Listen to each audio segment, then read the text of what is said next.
I have talked earlier before the perinatal matrices. So when people have experiences of what I call the third perinatal matrix, which is the struggle in the birth canal after the cervix opens, there is a strange combination of emotions and physical sensations. You know, for example, unleashing of tremendous aggressive tendencies and aggressive imagery, tremendous sexual imagery of, you know, all kinds, not the sort of most uplifting forms of sexuality. There is a episode that I call scatological sort of encounter, you know, with sort of certain biological forms of biological material, excrements and so on. There could be, at the moment of coming out, when all the energy is released, visions of atomic bombs exploding, or even identification with the atomic bomb, when the energy that was contained in matter is released. And so as people are having these experiences, they're seeing that what's happening in the world, that we are actually acting out sort of the elements that you would have to confront internally if you were involved in a process of psychospiritual death rebirth, you know. And one of the things that happen, one of many things that happen, is that as people are approaching the ego death, it can take the form of suicidal tendencies. They can have the feeling that something has to die, they have to die, and the only way they can imagine dying is to kill themselves. You know, one of the things we have to teach people is just because you want to die, you don't have to take the body. You just go for the experience of dying, and it's going to be a rebirth. But it's very easy to confuse the ego side with suicide, and to the extent to which there is a tremendous desire for that experience, it can end up in actual physical destruction. So many people just see how we are enacting these. You know, if you see the what's happening with sexuality, if you compare the movies from the 50s and you know, the movies in the 80s, I mean, there's nothing we haven't seen in the movies yet. You know,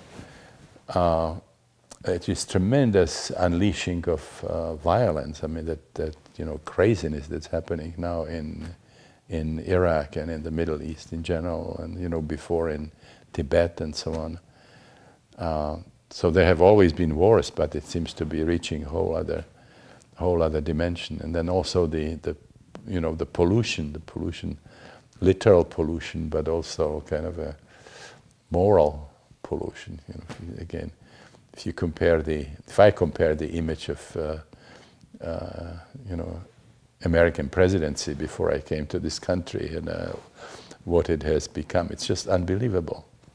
So it seems that we have like two ways to go. One is just continue neglecting the inner work and just sort of living it all on the outside, including the destruction and self-destruction and so on, or just manage to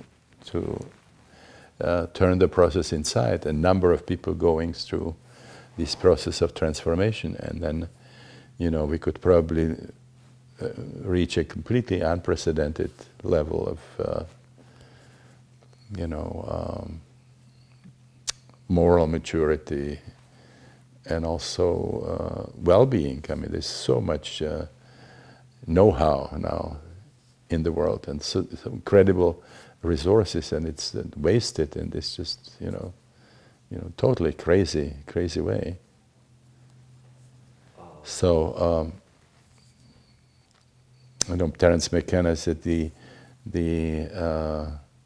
history of the silly monkey is over, you know, one way or another. Either we change into something else, or we're not going to make it. You cannot behave the way we are, you know, with the kind of means that we have available.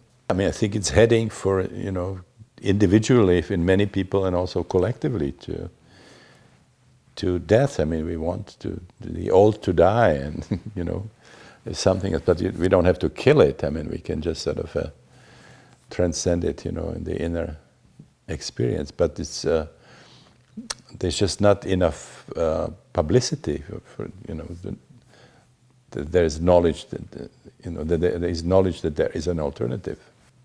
When they asked Ramdas, you know, he said, I think it was in the ITA conference in Prague, he said that he does a lot of dying, sitting with the dying people, and that sometimes he has the feeling that maybe we are sort of also witnessing the death of a civilization, you know, like many have died already. It says, you know, but I wouldn't be doing anything different, because I believe that what I'm doing is the best possible contribution for it not happening.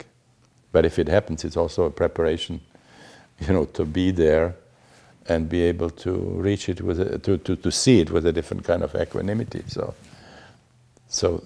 it sort of works both ways, you know.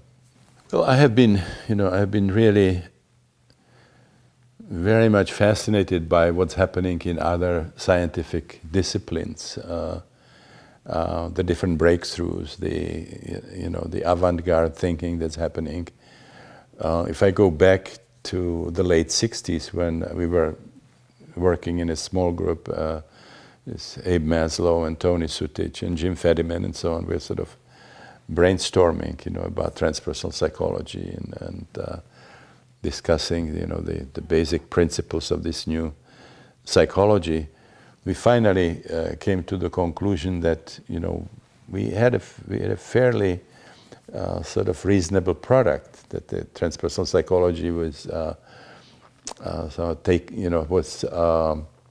treating ritual and spiritual life with respect, was not making schizophrenics out of every shaman or a founder of religion. We were also taking into consideration all the input from the different areas of consciousness research and so on.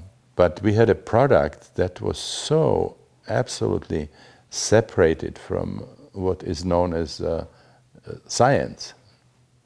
You know, there was just no way of bridging that, and we just didn't know what to do with it.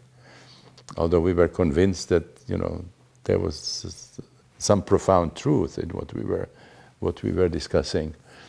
And then for me it was very important to meet Fritjof Capra in party in Francis Vaughan's house in Tiburon, shortly after his book, The Tao of Physics. And that was a very, very important step for me to realize that we were trying to reconcile this transpersonal psychology with science, you know, whose time was over. That you know, initially in the 17th century, they started modeling all these scientific disciplines after physics, after Newtonian mechanics. And what happened in the 20th century is that physicists themselves transcended every single aspect of the Cartesian Newtonian thinking, but it was still, the 17th century thinking was still surviving in all these other disciplines, in biology, medicine, in psychology, psychiatry, and so on. And so Fritjof and I became really close friends, and we started doing seminars together, which were called Journeys Beyond Space and Time.